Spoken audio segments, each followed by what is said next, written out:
ไม่สุงค่ะเมื่อได้เป็นวันที่9เดือนธันวาคมที่8ปี2026ในตอนได้ข่าวสายหมอหอมมีข่าว3ตอนเตมาเปิ้นเผาค่ะ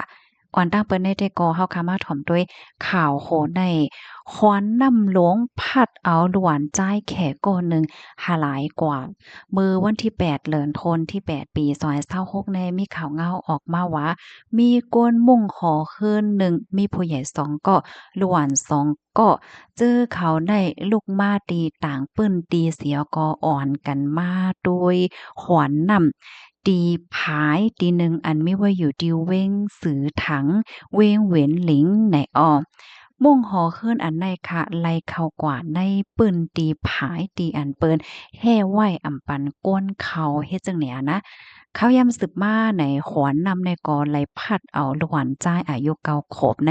หายลายกว่า ตั้งฝ่ายภูมิปนพรเขาในกอเอาเอ็นเฮียงตั้งนำเสียวกอจ้อมหาลูกหวานใน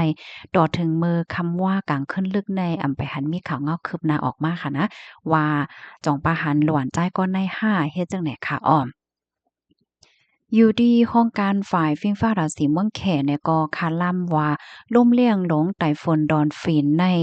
เดพัดเข้าฝั่งตีหิมความเว้งโจซานเว้งหลงเจอเจียงกว่าต่อพอถึงเว้งโฟติงเว้งหลงโฟเจียนในค่ำคืนวันที่เก่าต่อพอถึงกลางไหนวันที่10เดือนธันวาคม8ในอ๋อก็ได้ว่าค่ำคืนในเหย้าในคณะอันล่มเลี่ยงหลงเตพัดเขาใน เนาะลองคืมหน้าแต่มีจังหือในเฮาค่ะก็ไปด้วยกว่าเที่ยงค่ะอิงเนินในสีในตั้งฝ่ายผู้ใหญ่ก้นหลงที่เว้งเวียนหลิงเนี่ยก็เลยออกมาปืนเผาปันฟางเตือนถึงปันก้นวันก้นเมืองว่าให้ไลเงิ่งลวงออกนอกหอนอกเฮือนสังว่าอ่ำมีตั้งกว่าอ่ำมีอโลอีหังลำลวงน่ะเมื่อพ่องดีล่มหลงไต้ฝนเข้าเนี่ยค่ะปยก็เฮหามอย่าเปกว่าอยู่จำฝั่งปางลายอย่าไปกว่าอยู่จำหิมพายแล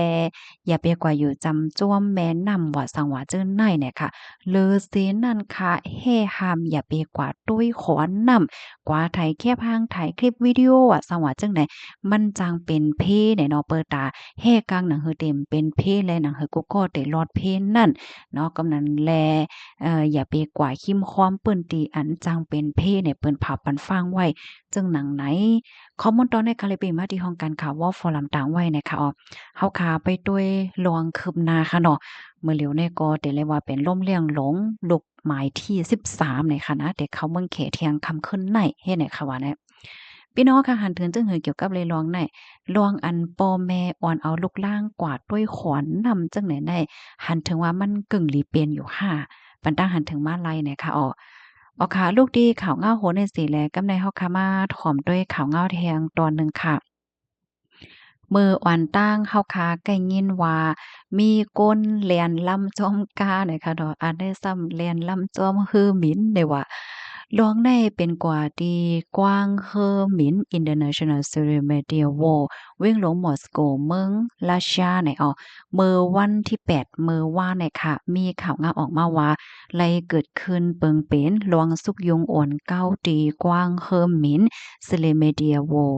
เวียงหลงมอสโกลองตั้งมันได้ก็เป็นก่อนเมื่อวันที่25เดือนธันวาคม7ปี2026ที่ป่นมามีคนออกข่าวตั้งนางยิงก่อหนึ่งค่ะกว่าถึงตีกว้างเฮ้อหมินเทิงในขนาดถึงตีเฮ้อหมินเนี่ยก็ซ้ำเป้าว่าเตออกเหย้าเฮ็ดจังเนี่ยก้อยกะว่าอันคา2ก่อในกกลุ่มตั้นคือเฮ้อหมินในขณะตัดสินใจเหี่ยวก็เรียนลงกว่าที่กว้างเฮ้อหมินที่อันเฮ้อหมินกึดอยู่และเป็นพ้องตีเฮ้อหมินใน ตรงโตเหย้าเตที่ออกเหย้านั่นค่ะน่ะเนาะหางแฮ่นติที่หมิ่นขึ้นฟ้าเหย้าเฮ็ดจั่งเนี่ยก้อยกะว่า2ก้อนได้ซ้ำนั้นคือลำจอมเฮ็ดจั่งใดวะนะหนึ่งในนั้นเนี่ยก็ยังลักกระเป๋าลงจั่งใดลงกว่าป้าจอมเฮ็ดจั่งใดคะอ้อม เมื่อพ้องนั้นค่ะคือหมินแอโลฟลอดในเนาะก็ลากออกดีเปิ้นที่อันกึดนั่นยาวอะตั้งฝ่ายเจ้าหน้าที่เขาเนี่ยก็ไล่กึดไว้เปิดอะลองลอดเพเนาะกำนันภูมิพลพรว่าปลิกว่าเนี่ยก็เข้ามาหาขาสองกอพี่น้องนั่นเฮปยก็เอาขาสองกอนั่นค่ะเนาะออกกว่าใน เปิ้นดีจังไหนอ้อย้อนว่าโกมันเป็นเพศนั้นขนาดเนาะมันเป็นแล่นกว่าการคืนเครื่องบินน่ะมันก็ส่ำอำจางเฮ็ดจังไดนั่นน่ะเนาะเปิงเป็นในปอกำในก็ได้เลยว่าค่าสองก้อในเฮ็ดจ้อมปักเปิงเกี่ยวเลยลองการหมินจังไหนค่ะอิงเนอลองเฮ็ดตามซางจังไหนในเนี่ยมันก็จางเป็นเพต่อคือหมินอันตึกตงโตเตออกค่ะก้าว่าปยก็เคิงจากว่าสังว่าเฮ็ดจั่งใดเนี่ยค่ะอ้อเป็นส่ำว่าเป็นส่ำว่ากวนที่อันตกลื่นเฮิ่มหมินในมันเตใจจ้าใจล้ำเหมือนจั่งว่าเสียหลายหนาวันในเซตอะก็น่ะว่าการที่เรียนเข้ากว่าที่กว้างเฮิ่มหมินในมันใจตั้งเลิกที่อันลอดเพนั่นน่ะและมันก็ส่ำจังทึกเคิกต่อลองห่มลมลอดเพของก้นออกข้าวตั้งว่าก้นอยู่เหนือเฮิ่มหมินว่าเจ้าหน้าที่ว่าสังว่าเฮ็ดจั่งใด ป้าเทียงเฮ็ดจังได๋คะเนาะพี่น้องเฮาค่ะอาถ่อมข่าวเหงาโหนยาวหันเทิงเจอพ้องกันพี่น้องเฮาเขาเตะไข่ยองอ้ามตั้งหัดหันขา2ก้อ5อำนั้นก็ไข่แหน่จึงหือพวงไหนคะเนาะแหน่อันว่าในก็หม่ำเมี่ยวๆมันก็ปันเหมือนจั่งว่าปันฟ้างว่าหลีเยิงหลีเฮ็ดนาจังไหนไหนเนี่ยน่ะเนาะก็ปันตั้งหันถึงมาลัยเนี่ยคือมีอันว่าเนี่ยมันเหมือนก้าค่ะเนาะตาเตเคินเฮิ่มมีมันก็มีคักตอนมันจึงหนังว่านั่นยาวอะ เพราะว่ามันหมิ่นกว่าเนื้อคือหมิ่นเหย้าหมิ่นกว่าเนื้อกลางเฮาเหย้าเนี่ยก็มันก็ส่ำง่ายเฮ็ดจังได๋นั้นขนาดเนาะเมื่อว่าเฮาคาได้ออกข้าวตั้งๆเฮิ่มหมิ่นเนี่ยจึงรับรองแต้ๆเฮาโหลเลยกว่าถึงอ่อนตั้งเนี่ยค่ะเนาะมันเต็มีคะนะเพราะว่าเฮาคำหมิ่นในเมืองเนี่ยเฮาได้หลายกว่าถึงอ่อนตั้งใน1ชั่วโมง2ชั่วโมง5เพราะว่าเฮาคาได้ออกนอกเมืองเนี่ยได้เฮากว่าถึงเอ่อ